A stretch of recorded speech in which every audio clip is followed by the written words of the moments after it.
खळबळ मारणारी बातमी ज्यावेळी प्रसारित झाली, अन्न औषध विभागाने ही कारवाई आपल्या परिसरामध्ये दूध भेसळीच्या संदर्भामध्ये केली आणि सगळीकडे 12 ज्योतिर्लिंगापैकी एक असणारा भीमाशंकर देवस्थान आपल्या आंबेगाव तालुक्यामध्ये या तालुक्याची मान निर्माणी खाली घालावी अशी घटना घडली. कारण दूध उत्पादनामध्ये किंवा दूध संकलनामध्ये देशामध्ये अग्रेसर असणारा, राज्यात अग्रेसर असणारा तालुका म्हणून आंबेगाव तालुक्याची ओळख निर्माण झाली.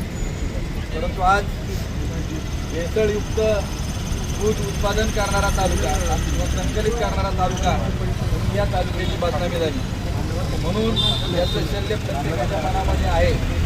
आम्ही सर्वांनी ठरवलं की याला कुठल्याही प्रकारचा आपण या तालुक्याची मान जी शर्मेने खाली गेलेली आहेत, चित्र कृत्य केलेले आहेत, त्यांचा निषेध व्यक्त करायचा. त्याचबरोबर त्यांना कठोरात कठोर कारवाई त्यांना झाली पाहिजे, शिक्षा झाली पाहिजे. यासाठी आपण राजकीय मतभेद बाजूला सोडून पक्षीय राजकारण बाजूला ठेवून आणि एकत्र येऊन त्यांना कारवाई झाली पाहिजे. यासाठी आपल्याला जे आंदोलन उभं करायचे त्या संदर्भामध्ये आपण कमी वेळामध्ये सर्वजण उपस्थित झालात, त्याबद्दल मी आपल्या सर्वांचं मनापासून स्वागत करतो. सर्व पत्रकार मीडिया यांचं देखील मी मनपूर्वक हार्दिक स्वागत करतो. प्रथमतः मी पोलीस स्टेशनचा या निमित्ताने निषेध व्यक्त करतो की वेळेमध्ये पत्रकारांना जी FIR गुन्हा घडला त्या संदर्भामध्ये मीडियाला द्यायला पाहिजे होतं, त्यांनी दाबून का ठेवलं हा आमचा पहिला सवाल त्यांना त्या ठिकाणी आहे. आणि मला सांगायचं आहे ज्याप्रमाणे तुकाराम मुंडे साहेब आयुक्त म्हणून या विभागाची FDची त्यांनी सूत्र हातामध्ये घेतली. मी पक्षपातीपणे माझं काही होईल, परंतु मी गोरगरिबांना विष त्या ठिकाणी जे खाल्लं जाते, पाजलं जाते त्याच्यापासून मुक्त केल्याशिवाय राहणार नाही. त्याबद्दल आपण सर्वजण मुंडे साहेबांचं टाळ्याच्या गजरामध्ये या ठिकाणी की मुंडे साहेबांनी काल प्रेस घेतली, याच्यातल्या बहुतेकांनी जे ऐकलं असेल, त्यामुळं मला त्याच्या खोलामध्ये जायचं अजिबात नाही. परंतु एक गोष्ट मला आवर्जून आठवण करून द्यायची की ऑगस्ट 2024मध्ये देखील या तालुक्यामध्ये अशी घटना घडली की आदिवासी प्रकल्प विभागामार्फत आदिवासी आश्रमशाळामधील मुलांना सुगंधित दूध दिलं जायचं आणि ते दूध एक वारणाच्या मार्फत आणि दुसरं पराग मिल्क गोवर्धनच्या मार्फत त्याचं टेंडर केलं गेलं आणि 146 रुपये लिटरने त्यावेळी ते दूध दिलं गेलं या आश्रमशाळेतील मुलांना. मग तिथं वेगवेगळ्या बिरसा ब्रिगेड असेल किंवा अन्य वेगवेगळ्या संघटना आहेत, त्यांनी ज्यावेळी दुधामध्ये आळ्या सापडल्या या पहिल्यांदा गोष्टी निदर्शनात त्या ठिकाणी आणल्या आणि त्या संदर्भामध्ये आपण सर्वजण या दुधामध्ये सापडलेल्या आळ्यांच्या संदर्भामध्ये उत्पादक असेल म्हणजे कुणी कृषी असतील त्याच्यावर कठोर कारवाई झाली पाहिजे यासाठी आंदोलन केलं. माझ्याकडे याच्यामध्ये सगळं पत्रव्यवहार आहेत, बातम्या देखील त्यावेळी सकाळला देखील प्रसारित झाली होती. त्याचबरोबर प्रभातला देखील संतोषराव मोठी बातमी आली होती की बदनामी करणाऱ्यांच्या विरोधात आबरूनुकसानीचा दावा. त्याच्यामध्ये प्रवीण पारधी माझं देखील नाव होतं, अन्य काहींचं देखील नाव त्याच्यामध्ये होतं. परंतु ज्यावेळी नोटीस 13 ऑगस्टला वकिलामार्फत मला पाठवली 100 कोटीचा आबरूनुकसानीचा, की कंपनीचे vice chairman Sanjay Mishra Parag milk and milk product यांनी दिली, तर त्याच्यामध्ये प्रवीण पारधी यांचं नाव त्या ठिकाणी वगळलं. राजकारण वेगळे, मला तर नोटीस मिळाली, अजून कोणाला मिळाली माहीत नाही, त्याबाबत मी त्याचा खुलासा केला. ज्या प्रवीण पारधींनी ही गोष्ट उघडकीस आणली, आज त्यांची बायको तिकडं जाऊन या तालुक्याच्या कोण आहे, काय नाव आहे त्यांचं, ज्योती प्रवीण पारधी, आज तिकडं आहेत. म्हणजे वॉशिंग मशीनच आज सध्या या तालुक्यामध्ये सत्ताधाऱ्याकडे आहे. त्यांच्याकडे गेलं का सगळं पवित्र याच्यामध्ये मी शॉर्टमध्ये तुम्हाला आपल्या सर्वांना याच्या संदर्भामध्ये माहिती ही दिलेली आहे. आता ते पुढं येईल टप्प्याने. आता मुंडे साहेबांनी जी माहिती दिली त्याच्यात खोलामध्ये न जाता 7 जिल्ह्यांचा आहे, त्याच्यात आपला पुणे जिल्हा देखील आहे. परंतु सर्वात वाईट एका घटनेचं वाटतं की राजाभाऊंनी उल्लेख केला की मंतरचा उल्लेख प्रामुख्याने त्याच्यामध्ये होत आहे. मी म्हणतो मंतर असू अवसरी असू नाही तर आमचं नागापूर असू सगळ्यात मोठी बदनामी हा तालुका मी सांगितलं की देवभूमी म्हणून भीमाशंकरची ही भूमी आणि या भूमीचं ज्यावेळी बदनामी होती याचे चांगले वाईट परिणाम आपल्याला सगळ्यांना भोगावे त्या ठिकाणी लागतील. आज ते 14 कंपन्या त्याच्यामध्ये आहेत, डेऱ्या आहेत. त्याच्यापैकी आपल्या इथल्या ज्या आहेत नवकार डिस्ट्रीब्युटर, अवसरी बुद्रुक, गिरसाई मिल, अवसरी, त्याच्यानंतर श्रीराम डेअरी पिंपळगाव, त्याचबरोबर सह्याद्री डेअरी कवठे ह्या आपल्या भागातील आहेत. बाकी अन्य तालुक्यामधल्या आहेत. याची देखील आपण सर्वांनी नोंद घ्यावी हे देखील मी या निमित्ताने आपल्या सर्वांना सांगतो.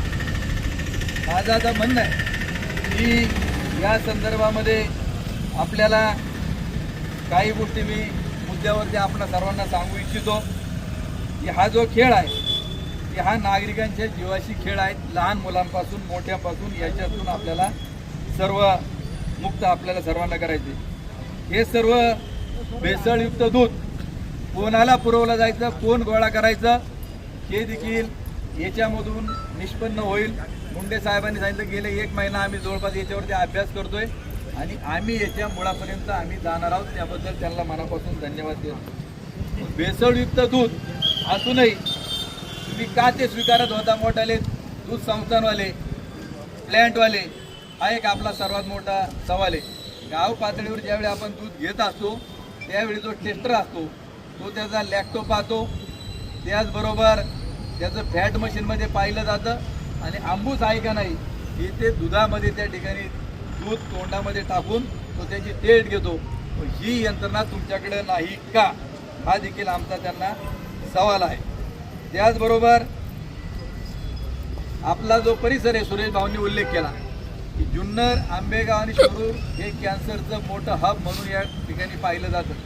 आपणा सर्वांच्या माहितीकरता सांगतो की गावरी कृषी विद्यापीठ, महाराष्ट्र सरकार यांनी GMRTच्या 5 किलोमीटरच्या रेडियसमध्ये 5 गावं आता सिलेक्ट करण्याचं ठरवलेलं आहे.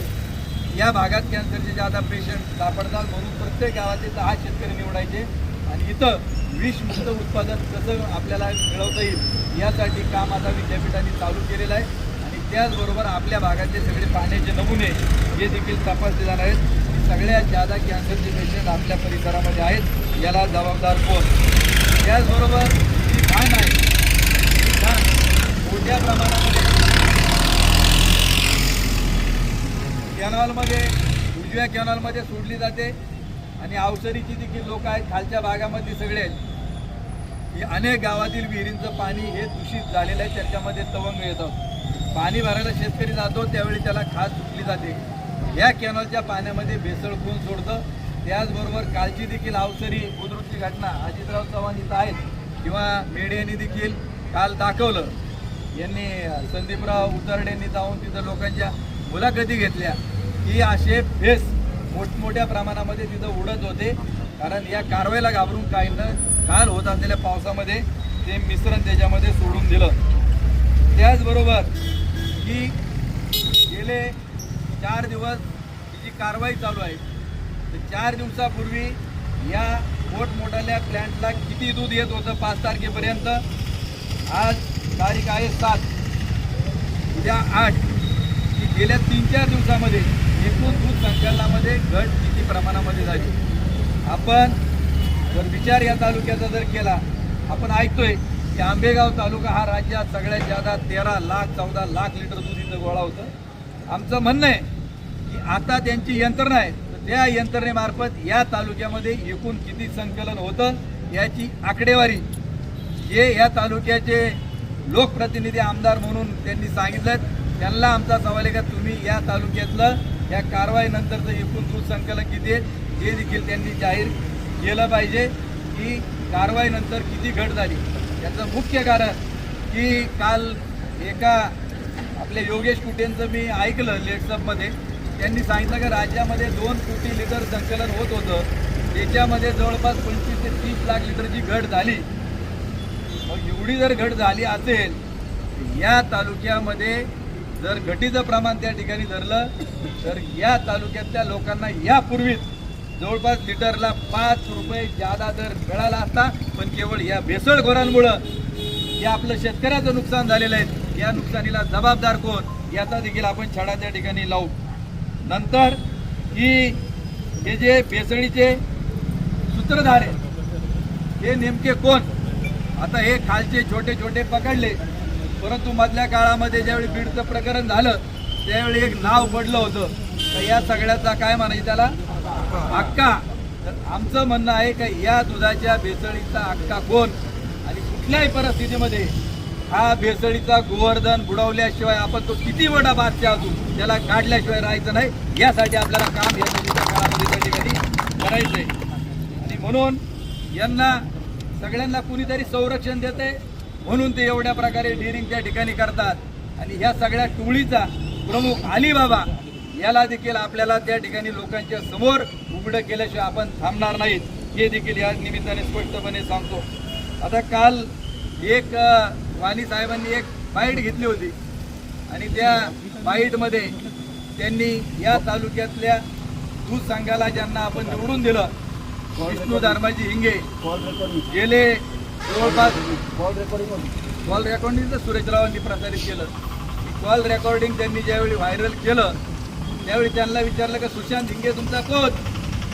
ते म्हणले ते काय नाही आमच्या भावकीतलं आहे. माझा कोण नाही लागेल भावकीतलं आहे. अरे ज्या बापाने तुम्हाला सख्या 5 भावांना जन्म दिला त्यांची नावं आमच्याकडे आहेत. ज्ञानेश्वर धर्माजी हिंगे, बबनराव धर्माजी हिंगे, गोविंदराव धर्माजी हिंगे, विष्णू धर्माजी हिंगे आणि स्वर्गीय बाबासाहेब धर्माजी हिंगे ही सख्खी 5 भावंड आहे का अवसर.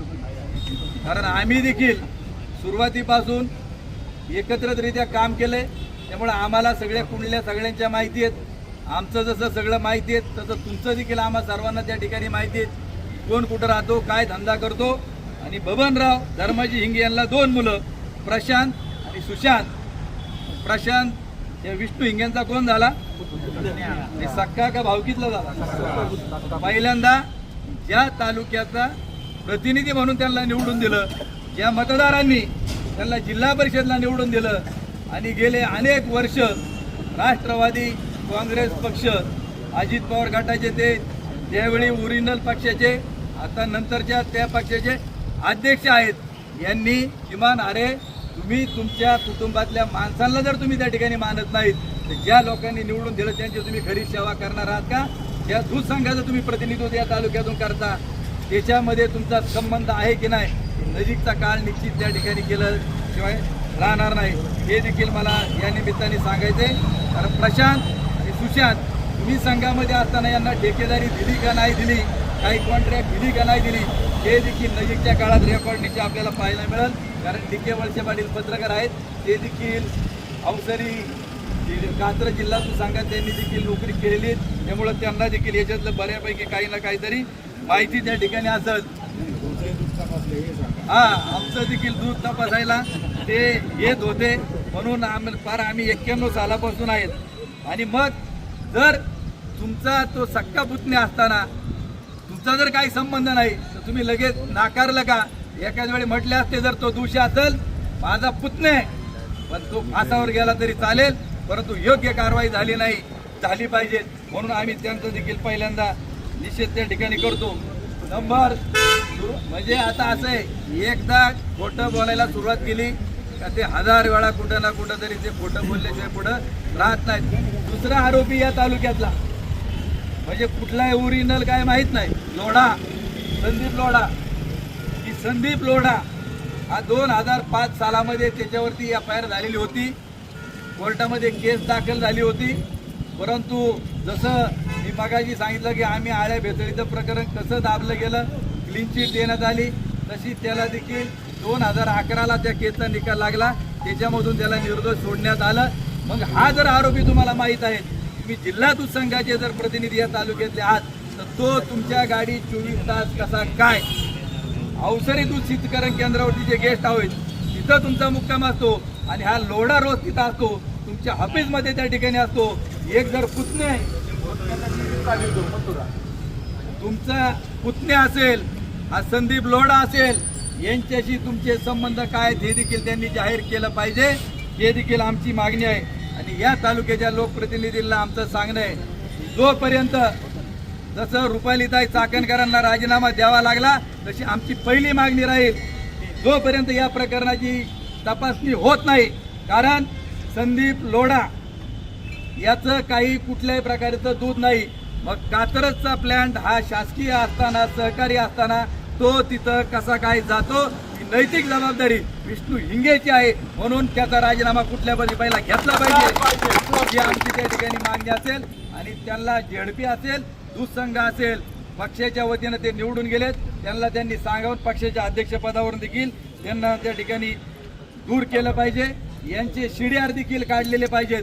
आणि सगळे CCTV गेले 1 महिन्यातले किंवा जेवढं रेकॉर्ड पोलिसांना मिळेल, कात्रज संघाचा असेल, विष्णू हिंगेंच्या डीरचा असेल, ते त्या ठिकाणी तपासलं गेलं पाहिजे. पुढचा आमचा विषय आहे की आज तुम्ही आमदार म्हणून या तालुक्यातून निवडून गेलेला आहात. एक लोकप्रतिनिधी म्हणून तुमची एक जबाबदारी त्या ठिकाणी आहे की विधानसभेचं अधिवेशन चालू आहे, त्यांनी कुठल्याही परिस्थितीमध्ये माझ्या मतदारसंघामध्ये हे जे काय घडलं हे अत्यंत दुर्दैवी घडलं, वाईट घडलं, लोकांच्या जीविताची खेळ आला, शेतकऱ्यांचं लाखो कोटीचं नुकसान झालं. म्हणून त्यांनी हा प्रश्न विधानसभेमध्ये उपस्थित करून त्याच्यावरती आवाज उठवला पाहिजे. ही देखील आपली सगळ्यांची मागणी या तालुक्याच्या आमदारांकडे त्या ठिकाणी राहणार आहे. नंबर 2 की जर कुठलंही काम मंजूर झालं ते मी केलं. आता सत्तेमध्ये 3 पक्ष आहेत, इथं भाजप आहेत, त्याचप्रमाणे शिवसेना, शिंदे गट आहेत आणि राष्ट्रवादी काँग्रेस अजितदादांचे आहेत. त्यांच्या पार्टीचं इथं काय मला कोणी दिसत नाहीत. तुम्ही सत्तेतले 2 पक्ष इथं आलात, मला तुम्हाला मनापासून धन्यवाद द्यायचे. काही कामं तुमच्या नेत्यांनी पक्षाकडून या तालुक्यात विजयराव याप्रमाणे सुविधाची मंजूर झाली असतील, पण इथं काही मंजूर झालं हे माझ्याच पत्रांनी झालं, लगेच ते पब्लिश करायचं की सगळं श्रेय या त्याचे आमदार जर घेत असतील. आमच्या आमदारांना विनंती अशा प्रकारची राहील की तुम्ही या तालुक्याचे आमदार म्हणून तुम्ही राज्याचे मुख्यमंत्री, त्याचप्रमाणे अन्न FDAचे आयुक्त तुकारामजी मुंडे यांना पत्र त्या ठिकाणी द्यावं. याच्यातला माझा कुणी किती जवळचा असला, नात्यातला जरी त्या ठिकाणी असेल तर त्याच्यावर कठोरातली कठोर कारवाई करा. ही विधानसभेत आणि लेखी पत्र त्यांनी द्यावं आणि ते मीडियाला पब्लिश त्या ठिकाणी करावं, ही देखील आमची मागणी या निमित्ताने राहणार आहे. आता याच्यातली काही नावं मी तुम्हाला सांगतो की वैभव हांडे जो आरोपी आहे तो देखील इथल्या राजकीय नेत्याचा जवळचा नातेवाईक त्या ठिकाणी आहे. याची देखील आपण माहिती घ्या, कारण बऱ्याच जणांचे पत्ते इथले दाखवलेले आहेत. तो उमरज नंबर 2चा आहे पलीकडचा, शुभम वाळून हा कोंदेवाडीचा आहे, मनसर दाखवले राजाभाऊ. त्यामुळे राजाभाऊला दुःख होणं साहजिक आहे का, आपलं गाव जादा टार्गेट त्या ठिकाणी होतंय. आणि म्हणून की शुभम वाळूंचे आता निवडणुकीतले सगळे फोटो आहेत, गाड्याचं स्कार्फ घातलेलं, ते मीडियाला आता आला असेल किंवा येईल. हा कोणत्या पंचायत समिती सदस्याचा जवळचा आहे, त्यांचा ड्रायव्हर येतो. आता त्या जबाबदाऱ्या स्वीकारून त्यांना किंवा टाळता येणार नाहीत. राजेंद्र सांडभोर हा सह्याद्री डेअरी याच मतदारसंघातला कवठे या माईचा राष्ट्रवादी काँग्रेस पक्षाचा जिल्हा परिषद गटाचा तो अध्यक्ष म्हणून काम करत होता. मधल्या काळामध्ये त्यांचं काहीतरी बिघडलं, वेगळ्या पक्षामध्ये गेला. आज त्याची बायको देखील पंचायत समिती सदस्य आहेत. जे लोक निवडून गेले, जो पहिल्यांदा आळ्या शोधणारा तो उपसभापती, याचं इथं आता ज्याच्याकडं त्याचा पुष्ट आहे लोढा जो आरोपी, जो ज्याच्याकडे राहतो तो झेडपीला, दुसरा एक आरोपी आहे त्याची बायको पंचायत समितीला, दुसरा एक हांडे त्याचाही जळणार. म्हणजे याचा जो कोण अलिबाबा प्रमुख असेल या टोळीचा, यांनी याच्यात सखोल त्या ठिकाणी जाऊन यांचं काय करायचं, त्यांचं काय करायचं हे त्यांनी ठरवावं, हे देखील या निमित्ताने सांगतो. आपण आपले कार्यकर्ते काय करतात काय नाही याची देखील आपण वेळीच माहिती घेणं गरजेचं आहे. त्याचप्रमाणे आता दूध भेसळीत आहेत, परंतु ज्याच्यावर प्रक्रिया झाली, जे प्रॉडक्ट्स निर्माण झाले त्याचे देखील सॅम्पल ॲनालिसिस निश्चित FDA करेल, हा देखील विश्वास या निमित्ताने आपल्या सर्वांच्या समोर व्यक्त करतो. त्याचबरोबर आता पुढच्या काळामध्ये आपल्याला काय काय करायचं आहे त्याच्यावर देखील आपण निर्णय घेऊ. सगळ्यात महत्त्वाचं मला पुन्हा एकदा सांगायचं की आज एक ट्रेड झाला आहे, लोकांची मानसिकता तयार करण्यात आली का गीर गाई देशी गाईचं दूध सगळ्यात अतिशय चांगलं, आणि म्हणून कुठलं दूध आहे केवळ फक्त देशी गाई गीर गाईच्या नावाखाली हजारो लिटर दूध इथून अनेक ठिकाणी विकलं जाते. म्हणून माझी जे पशुवैद्यकीय अधिकारी असतील किंवा FD असेल त्यांना आम्ही पत्र देऊ. परंतु या तालुक्यामध्ये खरोखर जी लोक हे असं दूध विकतात की तेवढं पशुधन गावठी गीरचं आहे का, तेवढं दूध आहे का, की हे देखील भेसळीचं दूध 100 रुपये 150 रुपये लिटरनी लोकांना दिलं जाते. याची एक आपल्याला चौकशी करायची. आता आपल्याला जे आंदोलन करायचं हे माझं मत आपण कशा पद्धतीने करू. सगळ्यात पहिलं एक काम आपण आता सुरेश भाऊ सगळे मंडळी या निमित्ताने करू की जो आता प्रत्येक गावामधला कार्यकर्ता इथं किंवा नेते असतील, पण माझं मत आहे की 100% कुणी याला विरोध करणार नाही. आजपासून आपण मोहीम चालू करू की प्रत्येक गावच्या ग्रामपंचायतीचं सरपंचाचं एक पत्र त्या ठिकाणी घ्यायचं की आंबेगाव तालुक्यामध्ये असेल किंवा राज्यात कुठं असेल या भेसळयुक्तांचा पर्दाफाश झाल्याशिवाय त्या ठिकाणी थांबायचं नाही. अशा प्रकारचा ठराव या प्रत्येक ग्रामपंचायतीनं त्या ठिकाणी घ्यायचा. पत्र त्या ठिकाणी घ्यायचं, आपण ते कलेक्ट करू आणि हे पत्र मुख्यमंत्री उपमुख्यमंत्री आणि FDAचे आयुक्त यांच्या नावाने घेऊ आणि त्यांना आपण त्या ठिकाणी पोच करू. हे काम आपण सर्वांनी, हे शक्य आहे का नाही आहे. त्याचबरोबर दुसरं एक, आता इथून निघाल्यानंतर एक डिझाईन आपण फायनल करू. ज्याला कोणाला स्वतःचा फोटो टाकून टाकायचा असेल त्यांनी छापा, ज्याला बिगर फोटोचं टाकायचं असेल समस्त ग्रामस्थ म्हणा, शेतकरी म्हणा, दूध उत्पादक म्हणा, परंतु आयुक्त तुकारामजी मुंडे यांचा फोटो टाकून या भेसळ जे त्यांनी शोधून काढली त्याबद्दल त्यांचे अभिनंदनाचे फ्लेक्स हे प्रत्येक गावात त्या ठिकाणी लागले पाहिजेत. या तालुक्यामध्ये हे काम देखील आपण सर्वांनी करू. याच्यात काय अवघड आहे का, काय जातील 1,500-2,000 हजार रुपये आणि पण जर तुमच्या आमचा जीवाशी खेळणाऱ्याला ते हात घालत असतील तर हे एक आपल्याला काम त्या ठिकाणी करायचं आहे. आणि सगळ्यात महत्त्वाचं की आपल्याला आंदोलन आता थांबवून किंवा दमानी करू असं न करता माझं म्हणणं आहे की आता आपण उद्या आपण बसू की आपण बाकी काही नाही तर मनसरमधून राजाभाऊ, मनसरची तालुक्याची भीमाशंकरची मोठ्या प्रमाणामध्ये बदनामी झालेली आहे. म्हणून उद्या आपण सकाळी किती वाजता जमायचं ते ठरवू आणि एक निषेध मोर्चा आपण इथून मार्केटमधून सुरू करू. आणि कसं आपला ठरवायचे आपले नगरसेवक आहेत केले जाईल वसंतराव, मनसरमधून काढू आणि शिवाजी चौकामध्ये तिथं एक आपण निषेध व्यक्त त्या ठिकाणी करू. परंतु याच्यात वेळ न लावता उद्या सकाळी किती वाजता आपण गोळा व्हायचं हे ठरवा. 11 वाजता 12 वाजता नाही, जरा दिंड्यांचं काही प्रश्न नाही. 11चं ठेवलं तरी लोक 11:30 पर्यंत सगळं उरकून 11 किती वाजता सांगा सगळ्यांनी शेतकऱ्यांनी. याचा निषेध व्यक्त करण्यासाठी आपण इथून पायी इथून मार्केटमधून निघू आणि यांचा निषेध व्यक्त करू. किती वाजता? उद्या सकाळी बरोबर 11 वाजता आपण ते फ्लेक्स वगैरे होर्डिंग सगळी तयार करू आणि आपण तशा पद्धतीचं उद्या आपण आंदोलन करू. आज फक्त आपण आंदोलनाची दिशा ठरवण्याकरता या ठिकाणी उपस्थित झालेलो आहोत आपण सर्वजण. आणि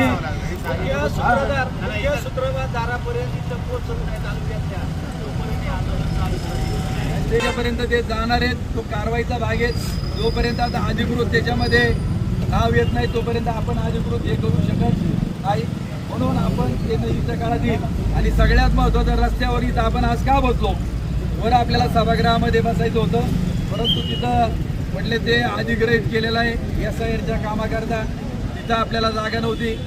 तिथं नंतरचं आपलं मिटिंग हॉल इथं एक आहे. तिथं अनेक मिटिंगा होत असतात पक्षाच्या याच्या त्याच्या. आपल्या सगळ्यांना माहिती आहे. सचिवाला सांगितलं विचार, ते म्हणले सभापतीनं सांगितलं अजिबात त्या ठिकाणी हॉल देखील उघडायचा नाही. मग अशा पद्धतीनं भेसळखोरांना पाठिंबा देणाऱ्याचा देखील मी या ठिकाणी निषेध व्यक्त करतो. करायचं काय? या बेसळखोरांचं करायचं काय?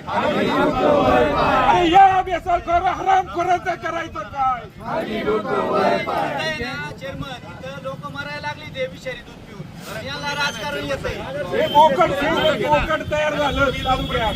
तुम्हाला देखील सभागृह जर देत नसेल तर कशाला यांची मुजरी? नाही, पण ही बाजार समिती शेतकऱ्यांची आहे ना. आपण शेतकरी आहेत ना सगळे. त्यावेळी प्रविष्यात आपण कांद्याचं आंदोलन केलं. फक्त मनसरची मार्केट कमिटी जर सोडली, जुन्नरचे सभापती सगळे संचालक हजर होते, खेडचे सभापती सगळे संचालक हजर होते आणि त्याच्यामुळं आपण बाजार बंद केले आणि लोकांना त्याच्यामध्ये बाजार वाढले का नाही वाढले त्यावेळी वाढले, लोकांचा फायदा झाला. परंतु त्याच वेळी हे सांगत होते की आम्ही दिल्लीमध्ये जाऊन अमक्याला भेटलो, आमदारांचं स्टेट होतं की 8-10 दिवस थांबत सगळं होईल. परंतु 1 महिना 1.25 महिना झाला, एक देखील कांदा नाफेड मार्फत खरेदी केला गेला नाही. जे काही यश कांद्याचा बाजारभाव आहे हे सगळं तुमच्या लढ्याला त्या ठिकाणी आहे, जे देखील या निमित्ताने सांगतो. म्हणून उद्या आपण बरोबर 11 वाजता या ठिकाणी एकत्र जमू.